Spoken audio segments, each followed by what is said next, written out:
Buenas tardes a todos.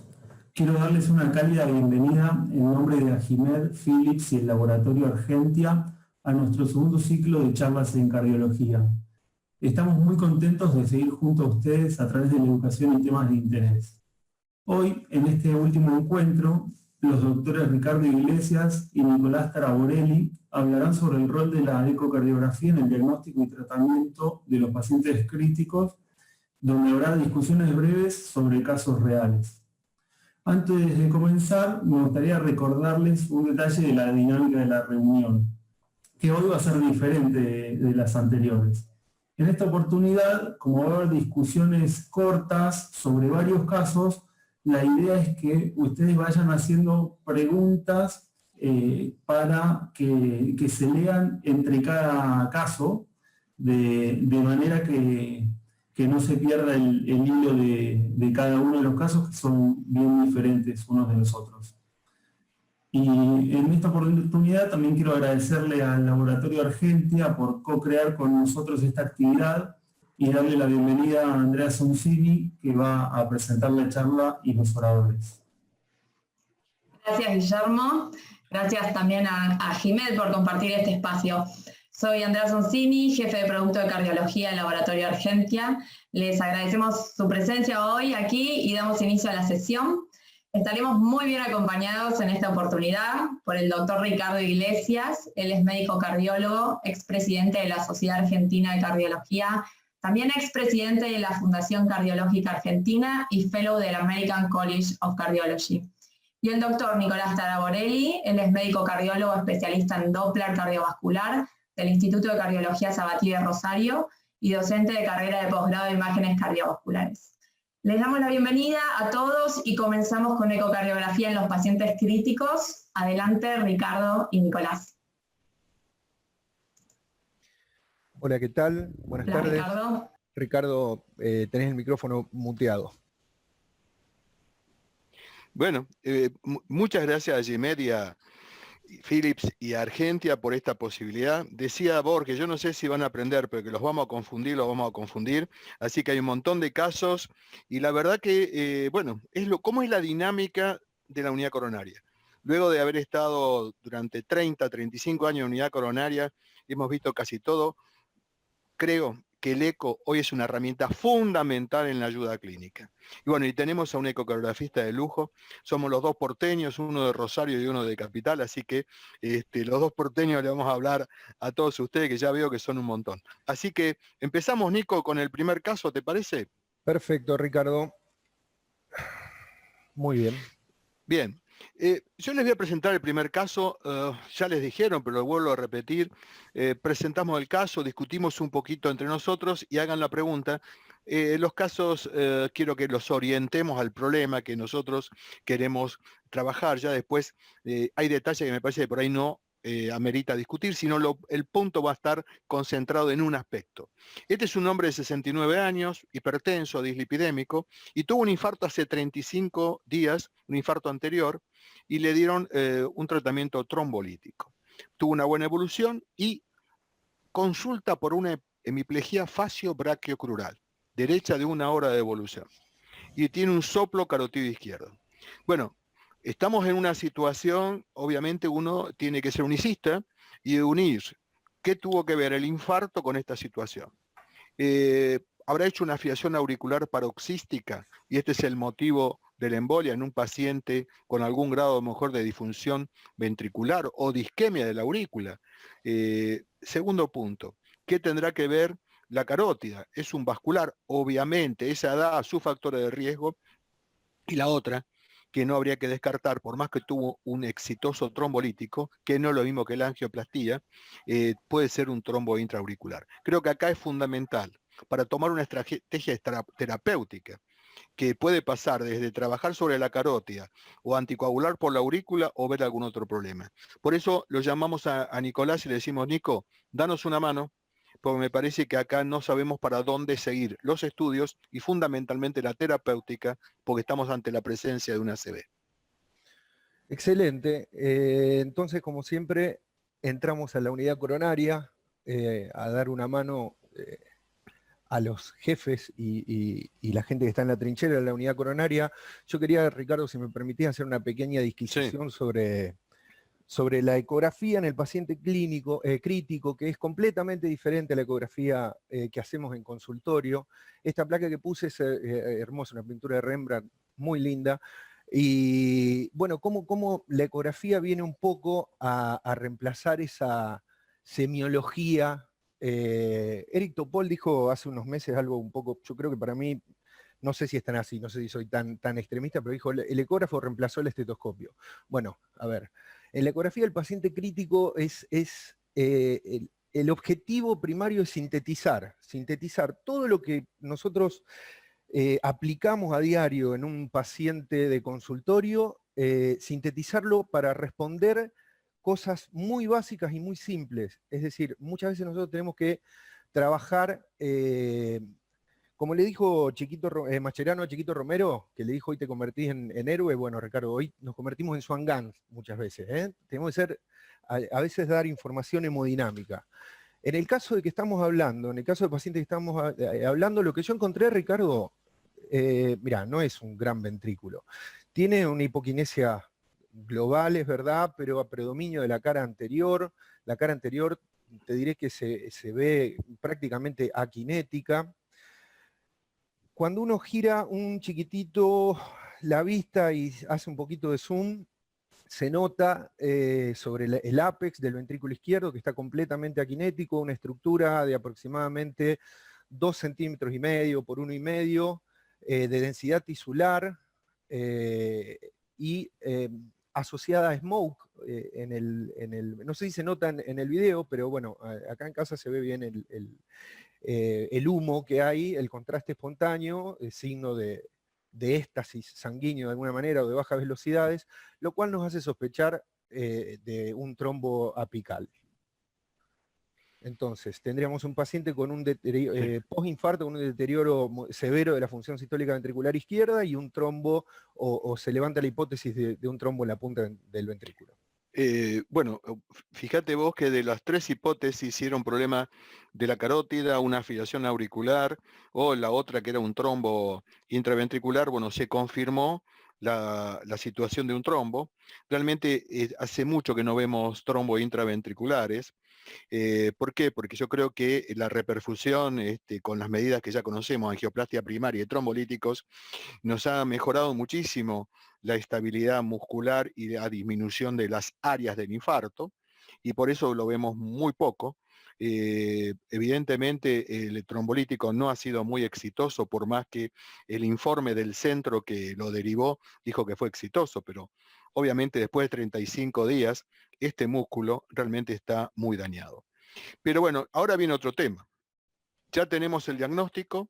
La pregunta es, bueno, le dimos heparina de bajo peso, pero se tiene que ir de alta. Y la pregunta que le hacemos a todos los colegas es, ¿qué tratamiento al alta le vamos a dar? Le vamos a dar antivitamina K, los anticoagulantes orales directos, aspirina Clopi o aspirina Tica.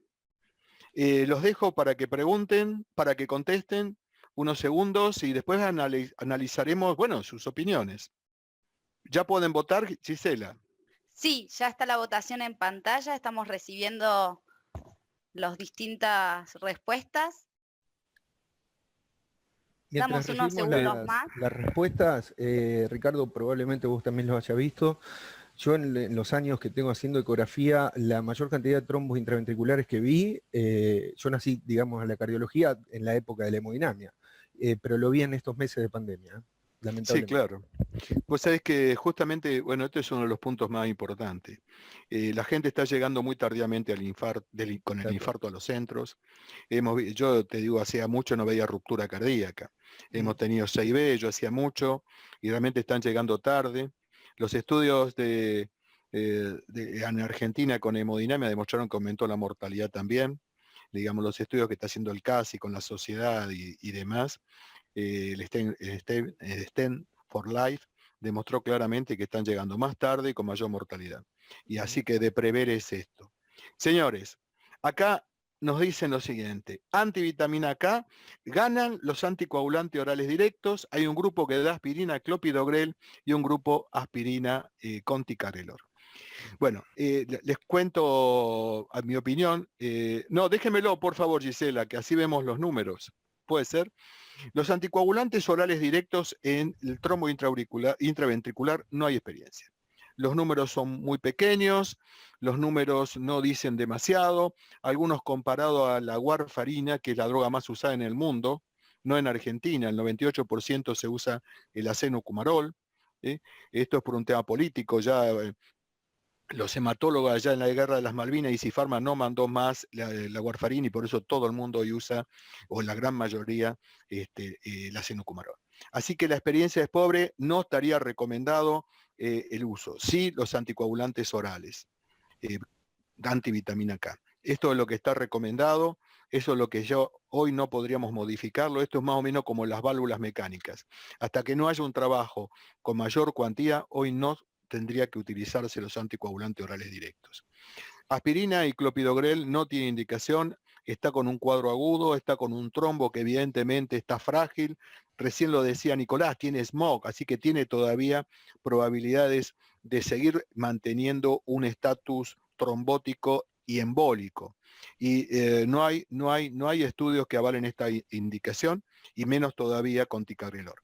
Así que la recomendación y el consejo que en este grupo de pacientes uno tendría que usar antivitamina K. Por supuesto que a uno lo tienta los anticoagulantes orales directos, porque el paciente puede comer de todo, el paciente puede tomar medicación, no se tiene que hacer controles, todo eso es muy interesante, pero está aplicado en enfermedad coronaria, en fibrilación auricular y en tromboembolismo de pulmón y en trombosis venosa profunda. Pero no hay experiencia en esto, así que la recomendación sería la acenocumarol o la warfarina. Nico, ¿estás de acuerdo?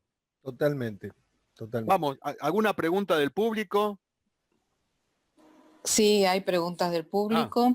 Acá leo que dice, el IAM anterior sí tiene hipoquinesia, puede formar trombo. Más que una pregunta, me parece que es una afirmación, pero por supuesto, doctor lo que Iglesias, dice... sí, o Nicolás, no Sí, sé. Nico. No, lo que dice el colega es completamente cierto. La disquisición que se hace ante una masa intraventricular, digamos, es ¿por qué no es un tumor? Digamos. Simple, ¿por qué no es un rarísimo, extremadamente raro mixoma implantado en el ventrículo? Bueno, a ver, está ubicado sobre una zona de aquinesia. Y las zonas de aquinesia no solamente tienen éstasis sanguíneo, sino que también tienen mecanismos protrombóticos en el endocardio. Así que, sin duda, bueno, esto es un trombo. Después se termina de cerrar y poner el moñito al caso cuando uno ve la retracción, ecográficamente, la retracción del trombo, el aumento en la densidad tisular, y bueno, queda confirmado el diagnóstico de ella. Ricardo, no sé si... Sí, digamos, en la época pretrombolítica, a un 40% de los trombos intraventriculares se los veía en los infartos anteriores. Eso se perdió con la reperfusión, como decíamos recién, sí, claro, 40%. No, los infartos ínfero-posteriores también lo pueden tener en un porcentaje mucho menor, un 8 o 7%. Pero estamos hablando de una época que la hemos superado gracias a la reperfusión precoz. Bueno, vamos a seguir, Francis, vamos a seguir, pero con otro caso. Sigamos. Con otro caso. Vamos al otro caso, por favor. Bien, es una mujer de 36 años, muerte súbita resucitada, hace 4 años, y se le colocó un CDI. Probablemente no tenemos graficado exactamente el mecanismo productor del mismo, pero aparentemente era una enfermedad de Brugada. Consumidor habitual de cocaína, y empezó con fiebre hace 2 semanas y una disnea brusca de 6 horas de evolución y una insuficiencia cardíaca derecha. Bueno, acá también estamos con un cuadro clínico que no es demasiado claro. Uno se está preguntando en este caso, ¿tuvo un tromboembolismo de pulmón? ¿Tiene una endocarditis derecha? Digamos, con una insuficiencia tricuspidia? Son 2 puntos totalmente distintos en la terapéutica. Fíjese que, y el otro punto que uno no puede dejar de lado es la cocaína, porque sabemos perfectamente que con grandes insumos puede tener disfunción ventricular aguda. Puede ser global o puede ser de un ventrículo solamente, y en este caso podría estar involucrado. Lo que ensucia un poco más el cuadro es la fiebre, pero bueno, me parece que no sabemos si estamos dentro de un cuadro de tromboembolismo de pulmón o estamos en una endocarditis o una miocardiopatía aguda cocaína dependiente. Así que, Nicolás, ¿podés volver a venir a la unidad? Para eso estamos. Yo lo que opino, Ricardo, en esta paciente directamente entrar con el transesofágico, o sea, hacer una miradita por afuera, pero teniendo dispositivos, digamos, tratarla como una valvular, así que, bueno, Dale. el juego que estamos haciendo, y sí, entramos en el transesofágico. De nuevo, el transesofágico que se hace en un paciente crítico, tiene otro approach también. El transesofágico tiene ese acercamiento, digamos. Uno entra, busca objetivamente para responder los datos que sirvan para responder una pregunta clínica y el estudio se termina. Acá en este caso estamos viendo, fíjense que cuando uno estudia, digamos, transesofágico, va a ver la vista medioesofágica, transgástrica profunda, etcétera, etcétera. Cada persona tiene el corazón como puede, como le permite su mediastino, y las vistas están por ahí, digamos. Tómenlo, los que están empezando sobre todo, están por ahí, ubíquense, pero después hay que hacer movimientos muy sutiles. En este caso estamos viendo lo que es una vista deformada de un eje de Cavas. Por supuesto no es un eje de Cavas, el eje de Cavas está a 90 grados, acá estamos en 0 grados, ubicados sobre el ventrículo derecho, tratando de estirar el catéter. Él mismo tiene una masa de aspecto friable, móvil, marcadamente móvil, multilobulada. Sigo pasando. Acá esto sí es un eje, digamos, este debería ser el eje de Cavas. Hacia la derecha se esboza una de las cavas y de nuevo vemos esa masa friable, móvil, adherida al catéter. De nuevo, es impresionante, ¿no? Es impresionante. Es impresionante. Y contame la válvula tricúspide. Bueno, la válvula tricúspide, no hay un video en este caso, pero estaba afectada. Estaba afectada la válvula parietal. Y esto le producía a la paciente un reflujo tricúspido severo. Una cosa que quería anecdóticamente decir sobre este caso, que uno se tiene que valer en el paciente crítico de muchos datos. Por ejemplo, la cuantificación de la regurgitación tricúspidea en esta paciente la terminamos de hacer mediante una ecografía de vena femoral, con un transductor lineal común, corriente, con el que hacemos vaso de cuello. Al ver el flujo pulsátil en ambas venas femorales, el reflujo, bueno, llegamos a la conclusión de que su reflujo era severo. Obviamente el transesofágico, al no tener la interposición pulmonar, todas las regurgitaciones y todos los flujos aparecen más magnificados al color. Así que, bueno, la cuantificación se terminó a hacer por transtorácico y con la ayuda del Doppler venoso de las femorales, que tampoco es un Doppler completito, sino simplemente ver el reflujo en las pulmonares. Entonces teníamos esta, no sé, Ricardo, ¿vos qué opinas? ¿Vegetación?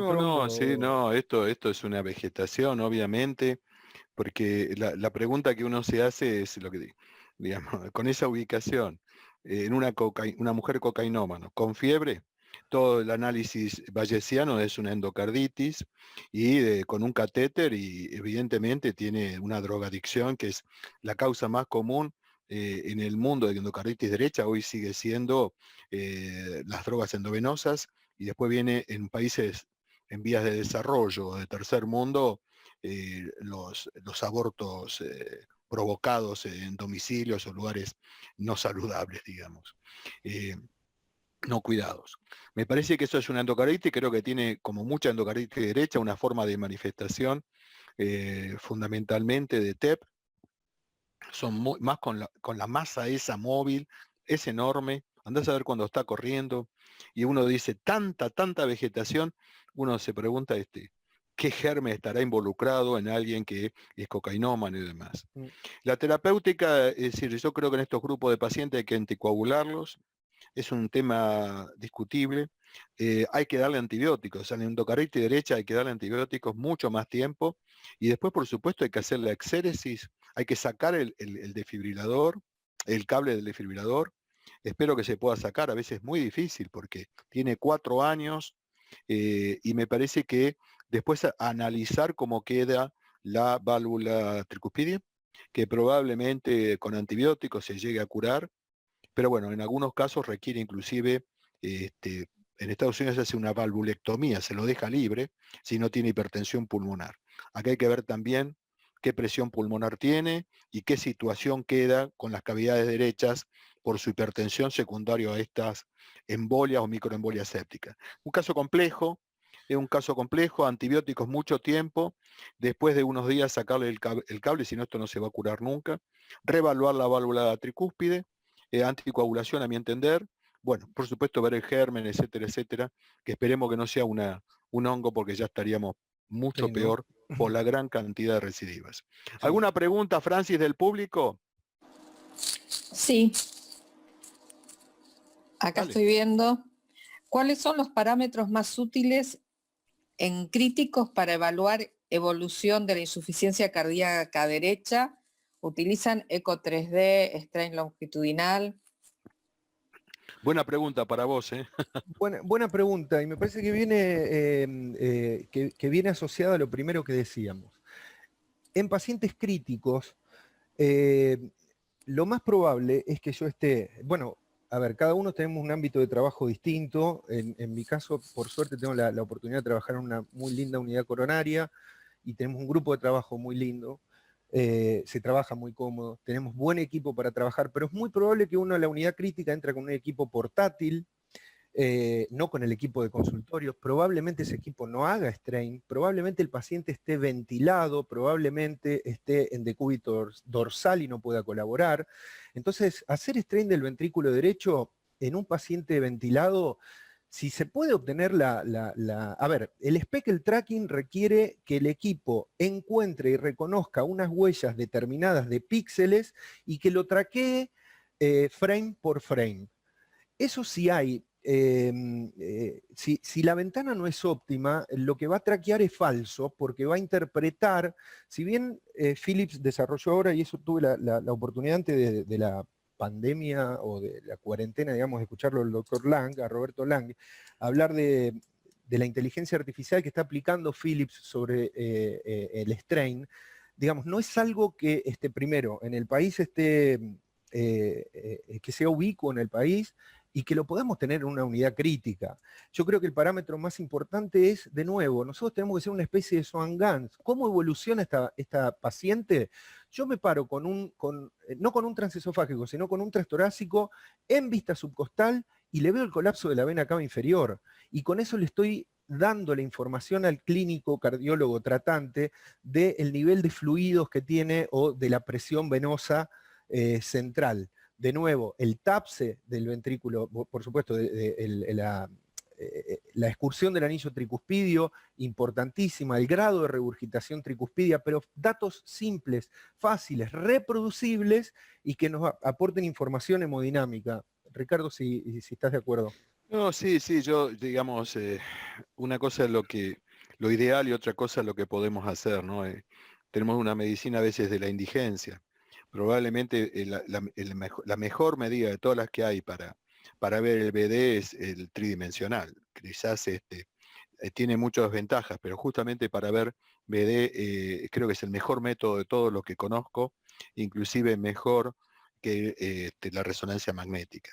Me parece que lo que dijiste es claro, no todos disponemos de esto, porque nosotros en el sanatorio no tenemos 3D, así que nos adaptamos a estas condiciones que nombraste vos con el eco bedside de lo que podamos hacer. Estoy de acuerdo con vos, absolutamente. Y esto es muchas veces medicina de lo que hay, ¿no? Muy bien, ¿seguimos? ¿Alguna pregunta más o seguimos, Francis?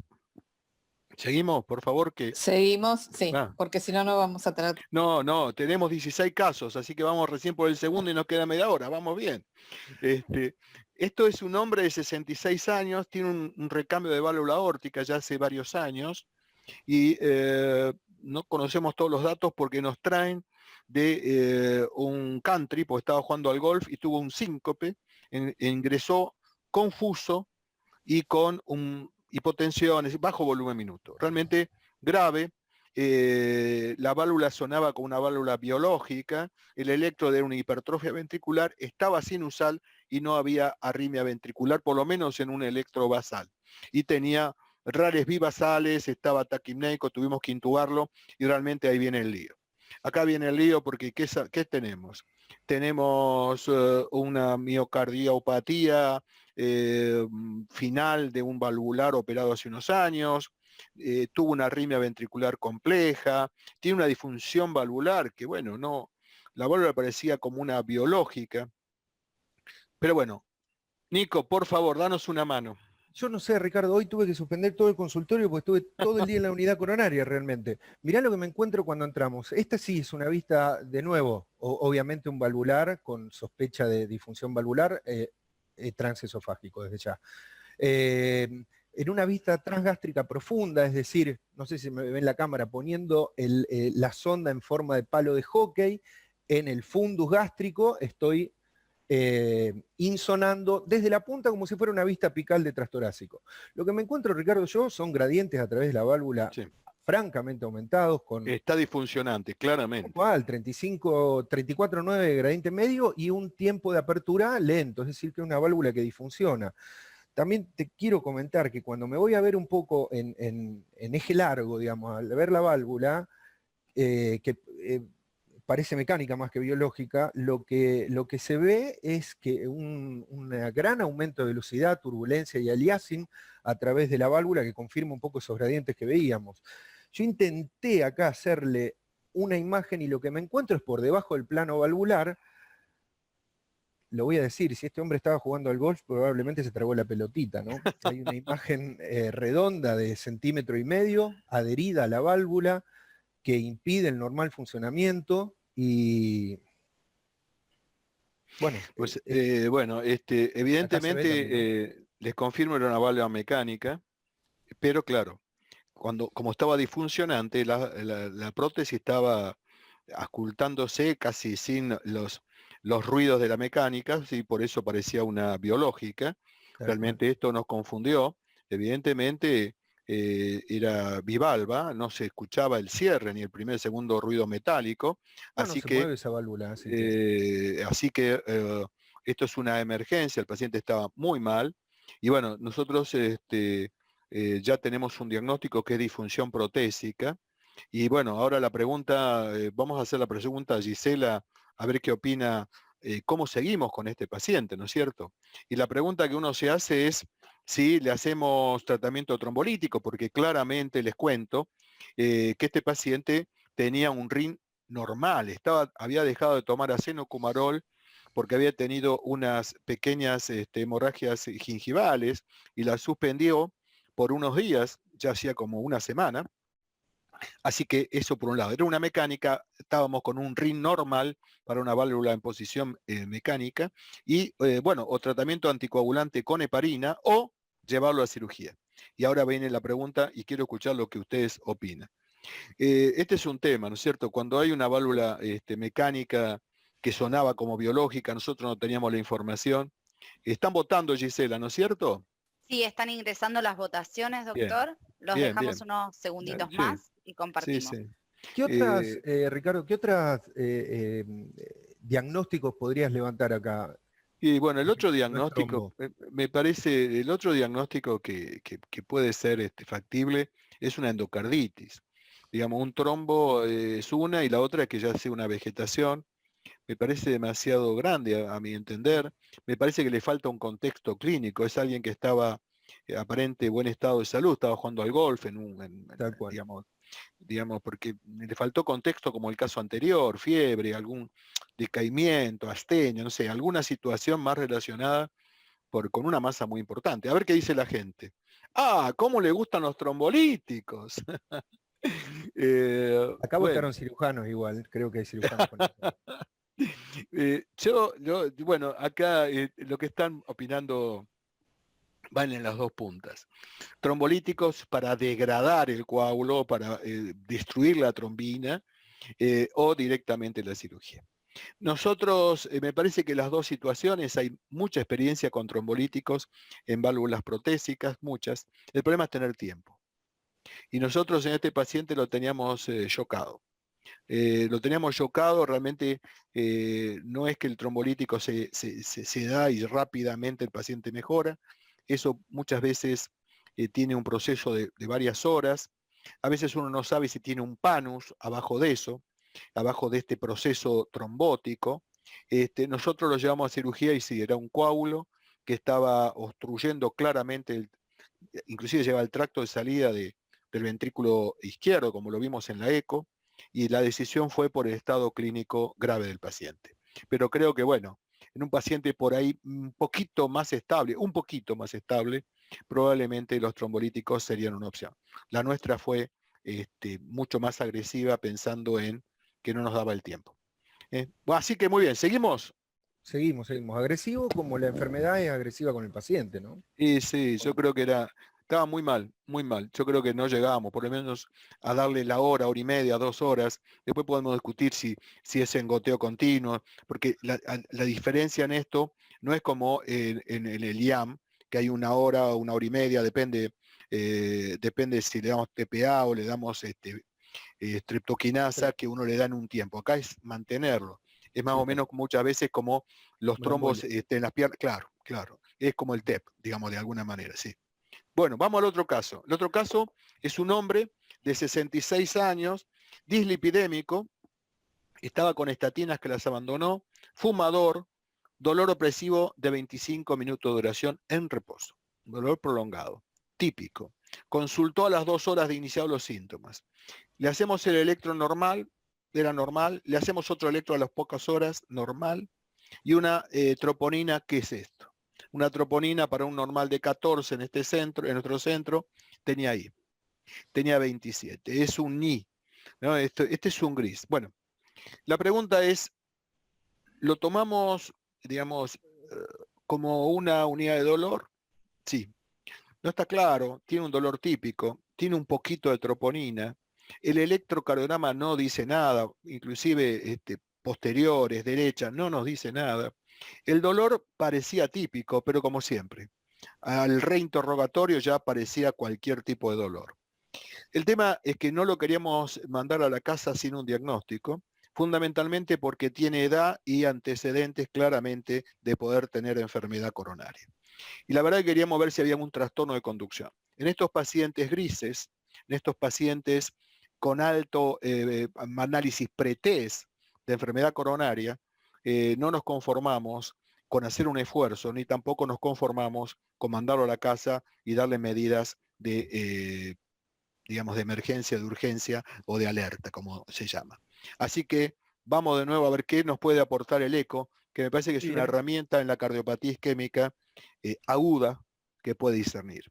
Algunos pueden discutir si uno no le conviene hacer más una tomografía multicorte. Estamos en otro tema de discusión, en estos pacientes grises, en estos pacientes que pueden ir para un lado o para el otro. Es cierto que la tomografía multicorte lleva su tiempo, no todos los centros lo disponen, y el tercer punto, no todos los centros tienen los equipos necesarios para dar un diagnóstico de exactitud.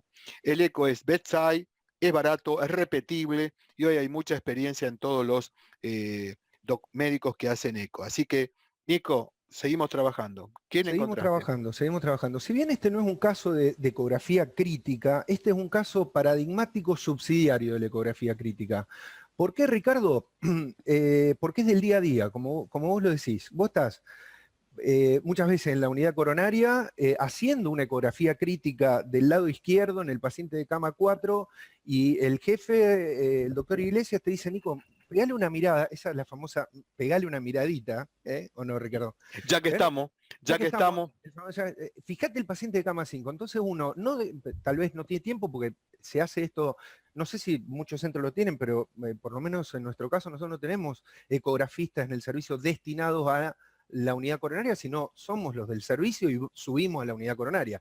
Entonces, tal vez por una cuestión de tiempo no desenchufa el ecógrafo y lo hace a mano derecha en cama 5, del otro lado. Entonces acá hay que aplicar todas las técnicas que uno aprende a diario, y cuando dicen, bueno, del lado izquierdo, recostado el brazo, vista para external, no, acá se cruza el brazo y se trabaja como se puede, obviamente, si se tiene una vista óptima, si no, se toma el tiempo que se tenga que tomar. En este caso tenemos una vista excelente, y lo que te puedo decir, Ricardo, cuando veo en 4 cámaras, es un ventrículo que no tiene tantas ganas de contraer, tiene 50-55 de fracción de eyección, alguna zona leve de hipoquinesia medio septal en la región media del septum, pero lo que más llama la atención es cuando vas a 2 cámaras, y acá sí te puedo decir que el tercio medio y distal de la cara anterior están, y en este punto me quiero detener un segundo, con hipoquinesia severa. ¿Qué sensibilidad tiene el eco para diferenciar una aquinesia de una hipoquinesia severa de una hipoquinesia moderada o leve? Es baja, realmente es baja.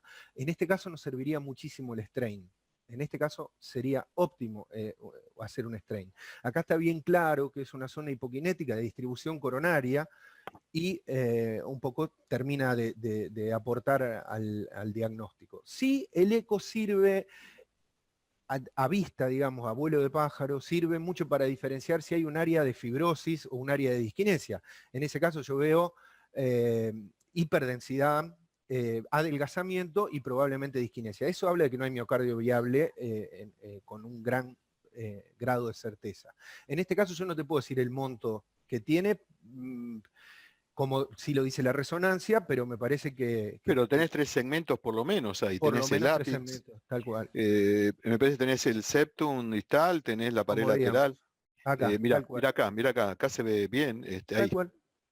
Mirá, yo creo mucho en esto, me parece que es un elemento de disquisición muy importante.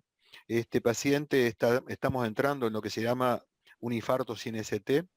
Me parece que, bueno, nosotros ya esto no es una enfermedad crónica, un síndrome coronario crónico, es un síndrome coronario agudo, con troponina recién empezando a subir y con un eco muy patológico, y nosotros lo estudiamos y tenía una lesión crítica del ascendente anterior a nivel proximal.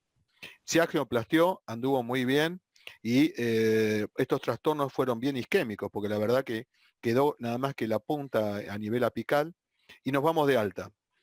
La pregunta acá hay 2. Este es el tema. ¿Qué le damos al alta?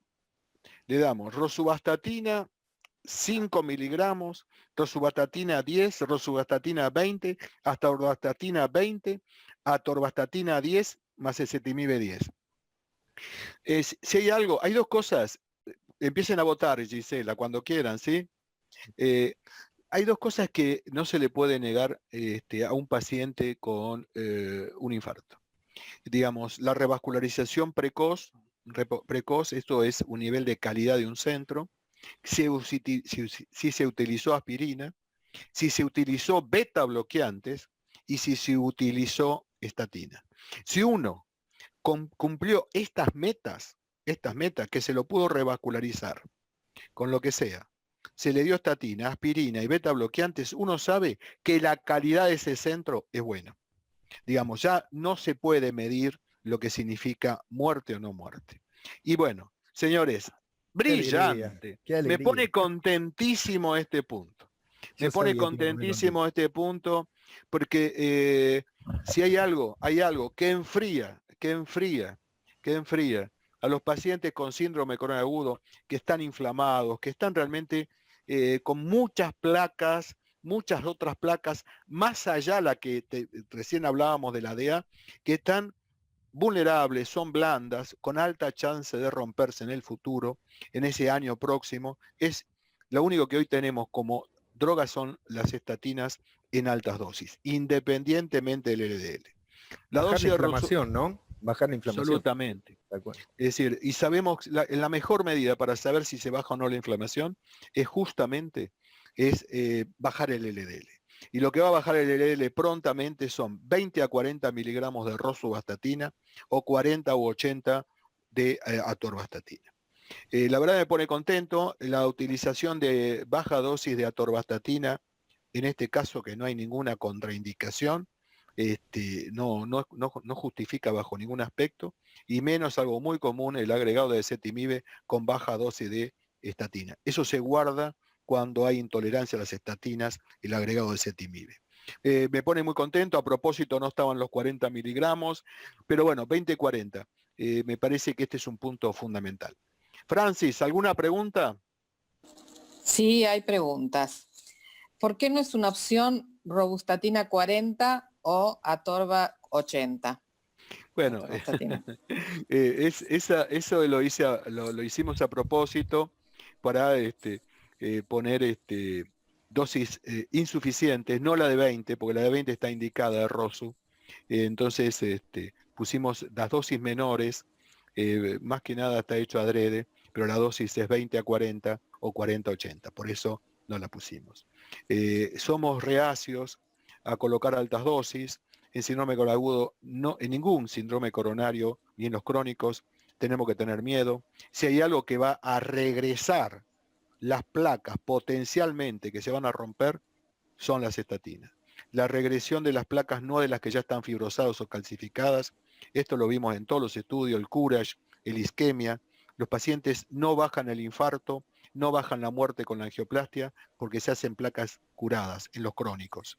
Lo que uno tiene que bajar el infarto o la muerte es pasivizando las placas blandas, que son las que no vemos en el cateterismo. Y ya de por sí, en el agudo, este paciente está caliente por padecer. Por eso no la pusimos. Fue a propósito, una trampita. Y la otra, Francis, ¿hay más? Sí. ¿Qué haces con el paciente si en el eco no hay trastornos de motilidad? ¿Descartás evento coronario agudo? Sí, sí, ¿Cuál? sí. Sigue la pregunta, pero... Bien, seguí, Francis, perdón, sí. ¿Cuál es la sensibilidad y especificidad, del eco en SCATS? Bueno, En el acá hay dos síndrome preguntas. coronario agudo sin supra. Lo del eco es tuyo y lo demás te lo contesto yo, si No, querés. eso es simple, es muy baja. La sensibilidad y especificidad es muy baja. No define el cuadro esto. En este caso aportó. El infarto tiene 3 patas, vos lo vas a decir ahora, es Sí, claro. doctor, tal cual. Electro y laboratorio. Acá el eco fue una herramienta porque estábamos en un gris, hasta dudamos del dolor, las enzimas estaban recién ahí, es un valor que puede ser errado, y nos dio, nos descartó también que no sea otro problema, yo que sé, una pericarditis, digamos, para pensarlo, que también el eco tiene poca sensibilidad, pero bueno, pensando en otra alternativa. Pero bueno, probablemente este paciente con el alto pretest lo hubiésemos esperado con nuevas enzimas, y probablemente si no quedábamos conformes, probablemente buscaríamos otro método, a lo mejor una prueba funcional y demás. ¿Y qué más? Hay una pregunta más que dice, ¿estaría indicado el ecoestrés con dobutamina? Yo no se lo hago. A mí no me llamen. A este paciente no. A mí me parece, en un síndrome coronario agudo, uno no habría que exigirle con ningún tipo de drogas. Nosotros no sabíamos dónde estaba parada. Primero había que hacer diagnóstico. Me parece que ahí buscaría anatomía de nuevo, pero a través de una TC. Y si llegado el caso, si no podemos tener una TAC, una de las posibilidades sería hacer un cateterismo. Pero bueno, me parece que demasiado para este caso.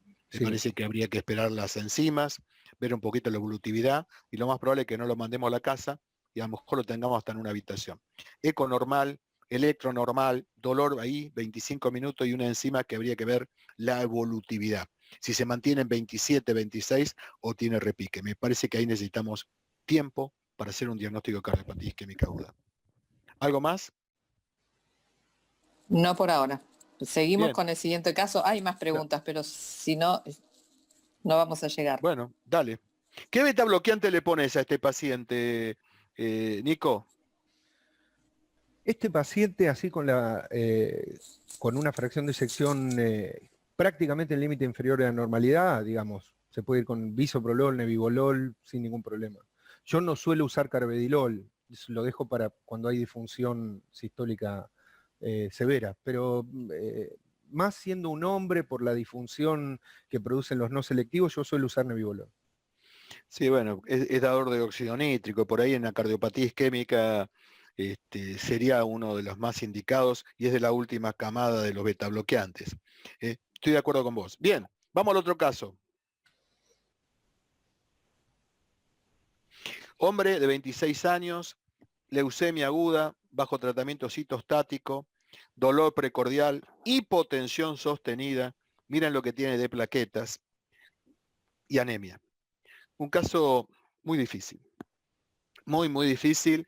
Les cuento un poco al final, este chico se murió, pero en ese momento la verdad que estaba muy comprometido, hipotensión sostenida, se le puso inotrópico, no levantaba y la verdad que no sabía lo que le estaba pasando. Estaba en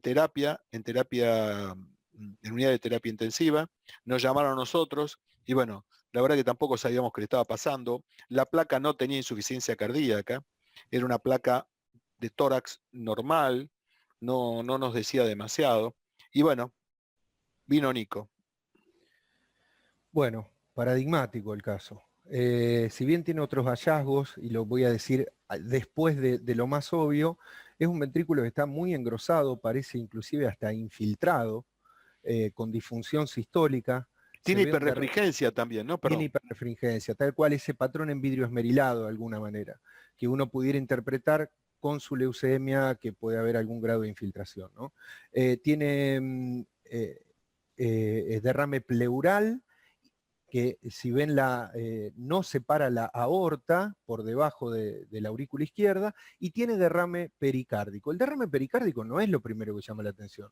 Lo primero que llama la atención es el colapso del ventrículo derecho, en esta vista. Entonces ya nos vamos acercando al diagnóstico, para no decir que lo tenemos terminado.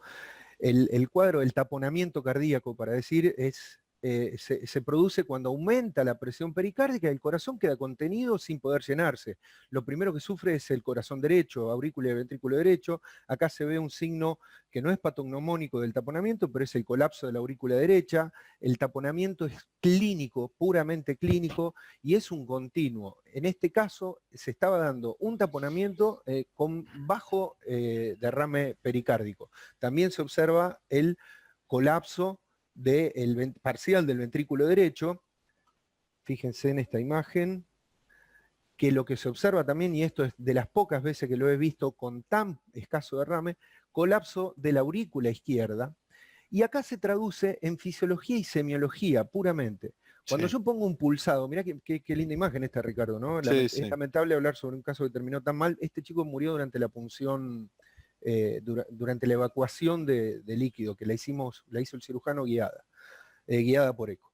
Entonces, fíjense cuando pongo el pulsado, acá no voy a medir relación E/A, relación E/E', relación A reversa, tiempo de relajación isovolumétrica, flujo en vena pulmonar, nada. ¿Por qué? Porque es un paciente que está chocado. Mientras estás haciendo el eco, lo están ventilando, lo están intubando, bueno, en definitiva, un paciente que quema, y a las pruebas nos remitimos, ¿no?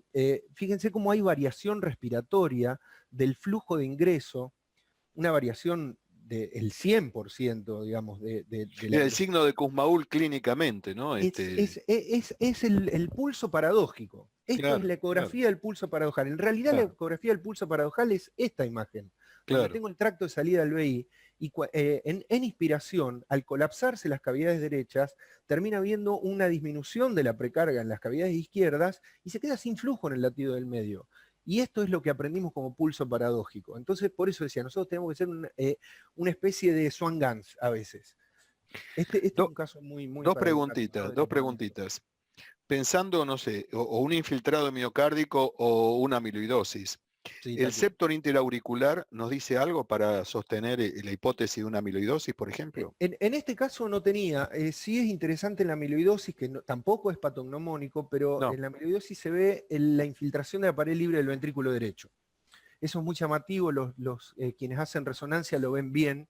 Digamos, aporta mucho al diagnóstico de amiloide. Desde ya que el diagnóstico de amiloide se hace mediante otras técnicas, no con ecografía. Otra pregunta que te quería hacer, porque parece poco volumen, parece muy agudo, con 6.000 plaquetas, lo más probable es que esto sea una hemorragia, ¿no? ¿Qué sacó el cirujano en la punción? Sí, yo estaba ahí en ese momento y sacó directamente sangre, un líquido, pero a ver, es esa sangre muy, no el lavado de carne, pero digamos una sangre que uno sabe que tiene bajo hematocrito, es clarita. No era, obviamente, constatamos con esto cuando el cirujano entra, pone un Avocat, creo que dije la marca, no se debe poder, bueno, pone un catéter de teflón, perdón, y se hace una inyección de suero fisiológico y nosotros vemos el contraste en la cavidad pericárdica. Eso nos da la tranquilidad de que el catéter no está en cavidades cardíacas, y que está en la cavidad pericárdica. Y lo que sacó sí era un hemopericardio. ¿El eco nos da lo bioquímico también? Mira, dame un ratito y te lo doy. No. A ver, ¿alguna pregunta del público en este caso, Francis? Acá hay una pregunta que dice, ¿le realizaría a posteriori una ventana pleuropericárdica? Bueno, sí, sí, lo más probable. ¿Qué Sí, pregunta? es a posteriori. No, sí, bueno, en este caso ya lo comentamos. El tema me parece que pensar en una ventana, repito, acá terminó mal, obviamente, pero la ventana sería un caso, no en un paciente de 6.000 plaquetas que no se puede ni tocar, y lo más probable es que tenga relación con esto, ¿no? Con esta plaquetopenia severísima que pocas veces se ve, así que lo más probable que, bueno, si hubiese salido todo esto, hubiese mejorado su cuadro, digamos, de coagulación, obviamente, bueno, teóricamente no tendría que repetirse el derrame pericárdico, y si de repetir, por ahí sí uno lo pensaría, pero en estas condiciones me parece que es esperarlo, repito, terminó de otra manera, pero me parece que ahora no se puede ni tocar con esas plaquetas, ¿no es cierto? Bueno, vamos a seguir, ¿sí? ¿Hoy alguna pregunta más, Francis, o estamos bien? ¿Estamos bien? Bien, sigamos, Muy sigamos, bien. sigamos.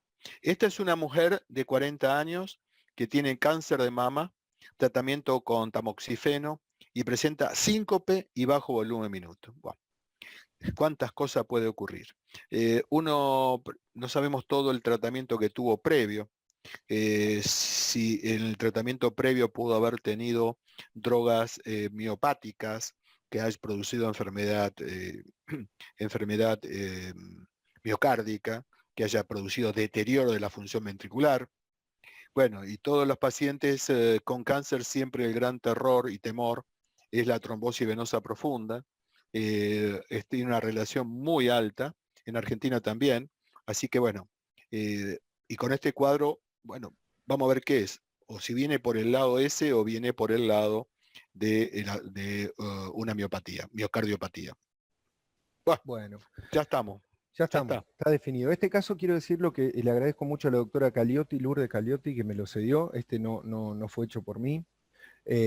Acá en una vista para externar eje largo, de nuevo, una paciente que quemaba, el ventrículo derecho es prácticamente más grande que el ventrículo izquierdo. Si se ven burbujas en el ventrículo derecho, la doctora Lourdes amablemente me cedió el caso, ya me contaba que le estaban pasando en reanimación Claro. suero fisiológico, digamos, y bueno, la estaban reanimando con fluidos. El En septum realidad lo que quieren aumentar es la precarga del ventrículo derecho, de alguna manera sí, con sí, el volumen. no tenía presión y ella Claro. estaba haciendo estudio mientras la estaban reanimando de alguna manera. Bueno, el septum interventricular, que generalmente forma parte, y esto entre comillas, forma parte del ventrículo izquierdo, en el 80% de la masa miocárdica del septum pertenece al ventrículo izquierdo, en este caso se comporta como parte del ventrículo derecho por el gran aumento de volumen y presión que tiene, ¿no? Lo ven desplazado, hay un signo, bueno, acá se ve con más definición, digamos, directamente el septum colapsa al ventrículo izquierdo. Esto es claramente un taponamiento. Y cuando hablamos del ventrículo izquierdo que pierde su forma circular y toma una forma de D, bueno, por suerte no solemos ver estos casos tan floridos, pero bueno, acá directamente se colapsa el ventrículo izquierdo a expensas del aumento de presión y volumen del ventrículo derecho. Claramente... Ha tenido sí, suerte que no haya hecho una muerte súbita, por lo menos pudo llegar a la institución a internarse, ¿no es cierto? Porque sí, este mecanismo es realmente muy grave, de muy bajo volumen minuto, y debe estar con una hipoxia taquicárdica, como lo vemos. ¿Tiene un poquito de sí, derrame pericárdico también? tiene derrame pericárdico, y acá hay un signo ecográfico que no es digamos, este video no es el más representativo, se llama signo de McConnell, que es hipercontractilidad de la punta del ventrículo izquierdo y prácticamente aquinesia de la pared libre. No se sabe por qué se produce el signo de McConnell. Digamos, aparentemente es porque la punta del ventrículo derecho está asociada al ventrículo izquierdo y termina contrayendo de alguna manera por tethering, digamos, por tracción.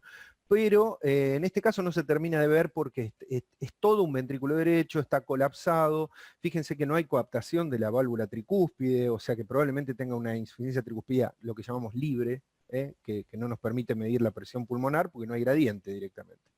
Bueno, otro caso que terminó mal, ¿no? En realidad, el corazón en la etapa fetal es uno solo y después hace el movimiento helicoidal y hace que las mismas fibras estén compartiendo en la punta el ventrículo derecho y el ventrículo izquierdo, ¿no? Tal cual. Bueno, vamos a las preguntas. Vamos a la pregunta nuestra. ¿Qué hacemos con este paciente? Trombolíticos, trombectomía por hemodinamia o trombectomía por cirugía. Ya lo contamos, bajo volumen minuto, expansión continua. ¿Qué hacemos? Evidentemente ya está con heparina, pero obviamente en este caso me parece que ya tiene que hacerse una conducta un poquito más intervencionista. Es un Tenemos caso... votación en pantalla. Sí, que empiecen a votar, ya nos queda muy poquito. No vamos a poder terminar todos los casos, pero vamos a avanzar un poquito. Me parece que lo comentábamos recién, ¿no? El cáncer es más los macizos. Los macizos tienen una alta incidencia de enfermedad reológica, trombogénica, y realmente la mayoría de los últimos estudios con anticoagulantes orales realmente han demostrado el beneficio en pacientes con trombosis venosa profunda, la necesidad de anticoagular previamente, obviamente no en este caso, por vida. Me parece que es una situación muy compleja por la alta presencia de TEP y las posibilidades de tener retrombosis en venas profundas. Es una condición realmente mucho más frecuente de lo que uno cree. ¿Qué le hace la gente? Doctor, la gente, sí. compartimos la votación y le dejamos saber que podemos seguir algunos minutos más, tenemos cada vez más audiencia. Bueno, eso es bueno, eso es bueno. Trombectomía por hemodinamia. Sí, yo creo, digamos, todas las evidencias demostraron que es la indicación más específica. La cirugía realmente, la experiencia no es buena, son para muy pocos centros, con mucho caudal.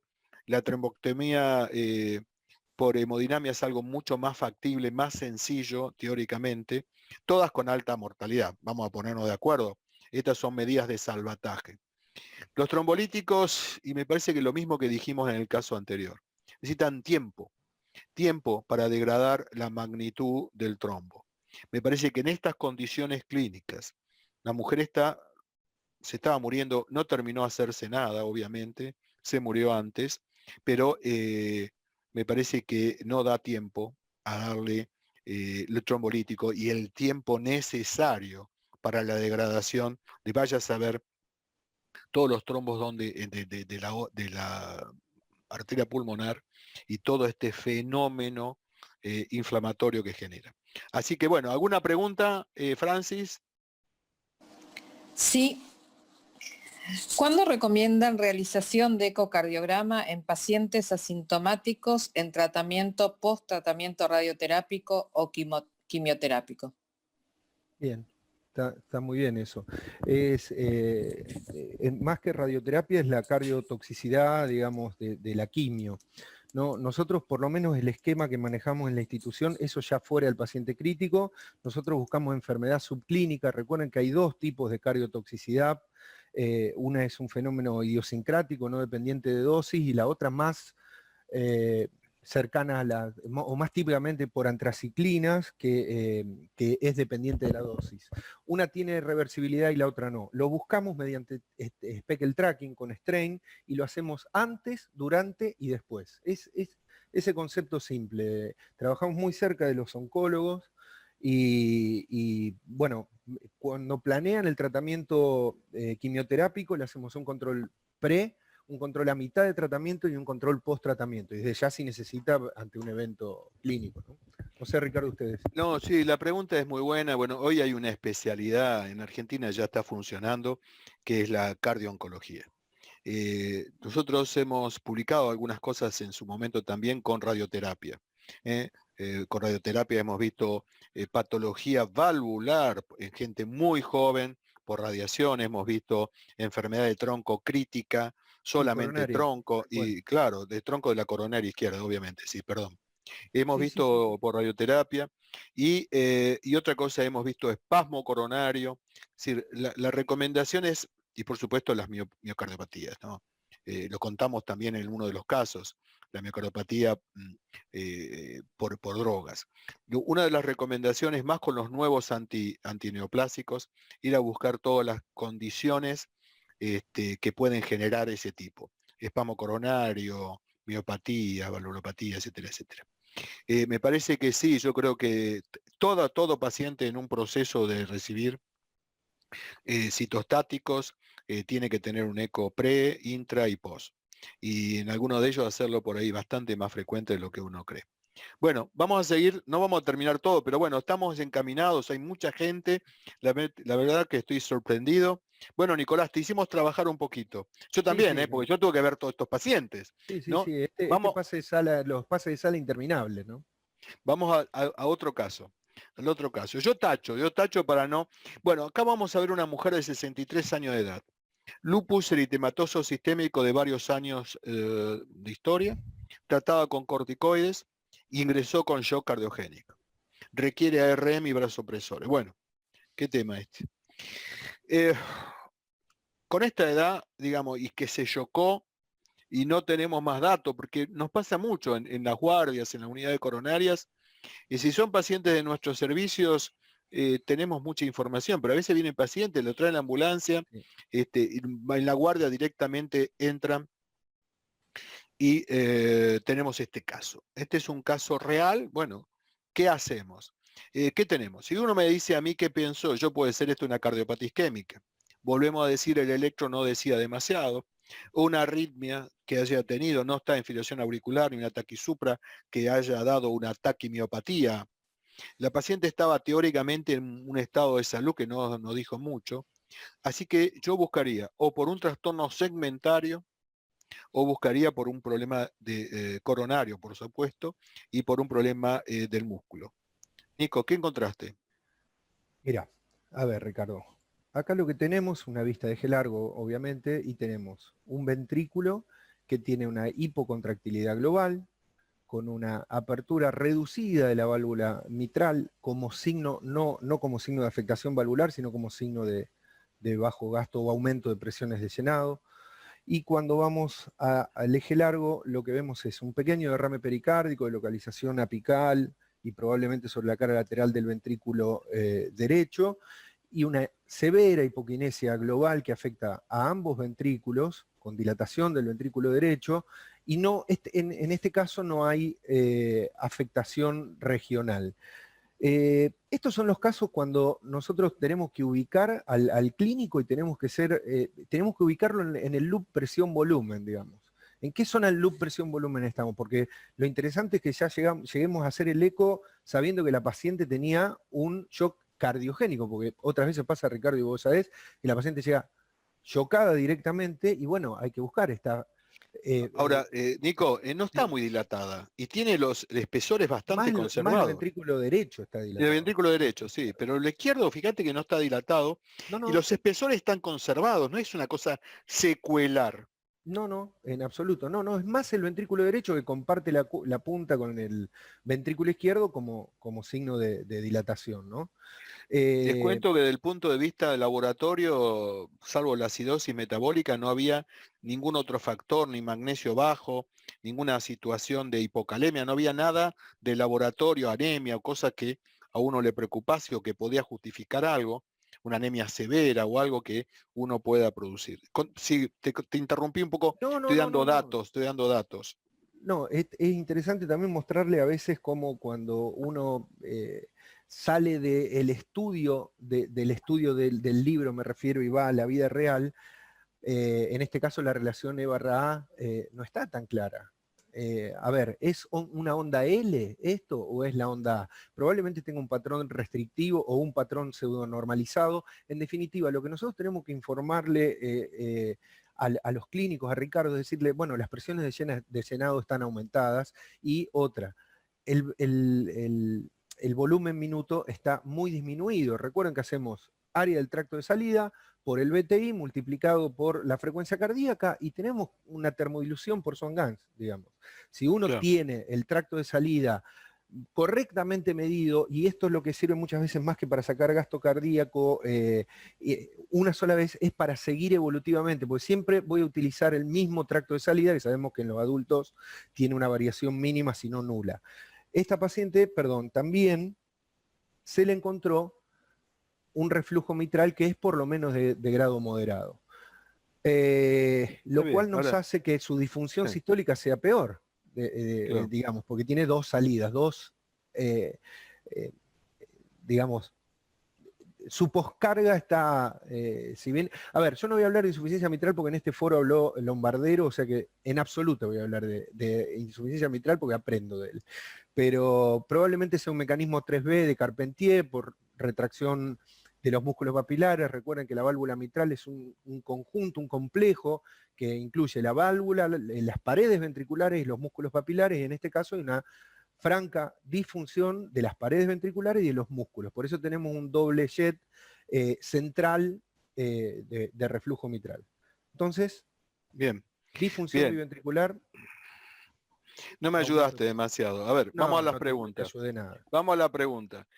No es una miocardiopatía hipertrófica, lo único que sabemos. ¿Qué lo piensas? ¿Es una miocardiopatía dilatada idiopática? ¿Es una miocardiopatía dilatada isquémico-necrótica o una miocarditis? ¿Qué piensa la gente? La verdad que, hablando de una miocardiopatía que no está tan dilatada, los espesores no nos dicen nada. Está votando, Gisela, la gente, ¿no? Sí, doctor, bien. ¿Están votando?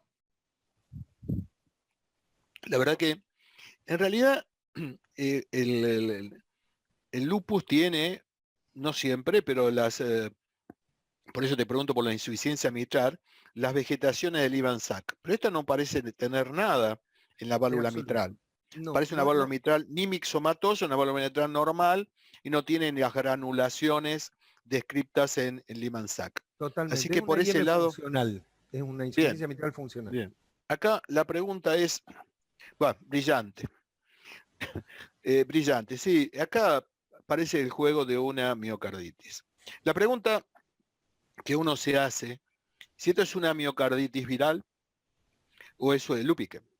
Es decir, justamente en estos días salió en New England una miocarditis lúpica, ¿no? Son las dos alternativas posibles. La pregunta también es por las características. ¿Amerita estudiarla? Bueno, esta paciente se estudió y tiene coreas normales, les quiero explicar. La otra pregunta que uno amerita es, ¿le hacemos una biopsia endomiocárdica? Estas son preguntas realmente que uno se tiene que hacer. ¿Por qué? Y bueno, porque si es una miocarditis fulminante, los tratamientos inmunosupresores tienen muy poca respuesta. Si tiene algún grado de fibrosis, aunque sea mínimo, la respuesta es un poquito mejor. Pero la verdad que con la presentación tan aguda, me parece que parece más una fulminante si fuese una miocarditis viral. Y la otra pregunta es si es una miocarditis lúpica. Para eso lo que nos va a decir son los reumatólogos cómo están los marcadores, porque esta enfermedad, el lupus, puede estar asintomático mucho tiempo y un día desencadenar este problema o una insuficiencia renal aguda, o un problema inclusive neurológico psiquiátrico, estando muy bien porque tiene estos puses. La pregunta es, bueno, lo más probable que la biopsia nos descarte la miocarditis viral, probablemente, y los reumatólogos nos ayuden a diferenciar si está en un puse agudo de un proceso lúpico. ¿Alguna pregunta del público ya terminando? ¿Alguna pregunta, Francis? ¿Tratamiento inmunopresor es factible? Creo que la contestaste, sí, ¿o no? Sí. No, Así que si es miocarditis fulminante, no se hace. Y es rezar, la verdad que es esperar, y si es Si es una miocarditis lúpica, sí requiere tratamiento inmunosupresor más intensivo que los corticoides. Bueno, Gisela, me parece, ¿quieren que hagamos el último caso o nos vamos? Dígame usted, Yo te quería Gisela. decir, antes de pasar, Ricardo, me parece que el valor del eco en este caso en particular es que ubicamos la paciente como en el cuadro, digamos, tan tradicional que siempre estudiamos, como fría y húmeda. ¿Se acuerdan? Seco, el volumen y la wedge. Bueno, acá la ubica, guía tratamiento de alguna manera. Esta paciente probablemente esté con inopresores o... Sí, claro. ¿Sí? Podemos hacer un caso más, doctor. Bueno, el último. Vamos, Sí. vamos al caso. Vamos. Último. Último Yo caso. tengo una cena hoy, en mi casa, ¿no? Pero bueno, estamos hablando de una mujer de 45 años sin antecedentes cardiovasculares, ingresa con edema agudo de pulmón y está hipotensa, 160. Lo que estamos trayendo son casos no definidos por la clínica, porque si la clínica es florida con algunos temas, bueno, el eco va a aportar mucho menos. Por ahí sí, para tomar una conducta, yo te diría, quirúrgica, por ahí uno puede orientarse a un paciente con endocarditis, una paciente con una válvula. Por eso son casos que no nos queda claro. Así que, bueno, nuevamente tenemos una paciente joven, sin antecedente de ningún tipo, sin fiebre, sin nada, y de pronto edema agudo del pulmón. Y no por hipertensión, obviamente, sino por 160, y no había consumo de ningún tipo de drogas o demás. Miren esto. Bueno, tenemos un ventrículo que se observa esférico, dilatado, con engrosamiento de la válvula aórtica, de nuevo estoy hablando de lejos del obvio, y después se ve un prolapso valvular de valva posterior mitral, con una imagen que pudiera sugerir alguna complicación anatómica de la válvula. Cuando vamos, fíjense lo importante, perdón, que es tener un ecógrafo de calidad con onda pura, porque miren lo que es esta imagen que parece un transesofágico realmente. Si bien los ventrículos dilatados permiten una ventana mucho mejor al desplazar un poco el pulmón. Acá claramente se observa la valva posterior mitral, no solamente prolapsando, sino con un flail, probablemente una ruptura de cuerda de segundo orden, que protruye hacia la aurícula izquierda y se mueve con el flujo. Cuando, bueno, esta es una vista comisural o intenta hacer una vista comisural, no nos aporta demasiado. En la insuficiencia mitral toda la relajación está alterada, pero para decir, tenemos un alto valor predictivo negativo al tener una EA menor a 1 de que esa insuficiencia mitral no es severa. En este caso tenemos una relación E/A mayor a 1 porque se está poniendo en marcha el mecanismo de Frank-Starling auricular. Entonces tenemos un llenado rápido mayor a la patada auricular, que la patada auricular quiere contraer la aurícula y se encuentra con un ventrículo de alta presión de pre-A, digamos.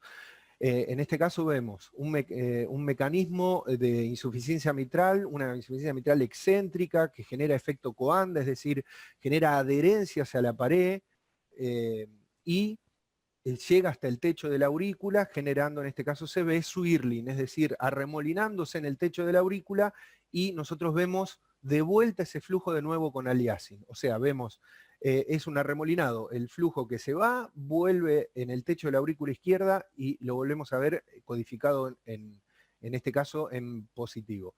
Me apareció la diapositiva de gracias, Ricardo, bueno, pero es un caso probablemente de una ruptura de la valva posterior mitral, y bueno, y ahí está la causa del edema de pulmón.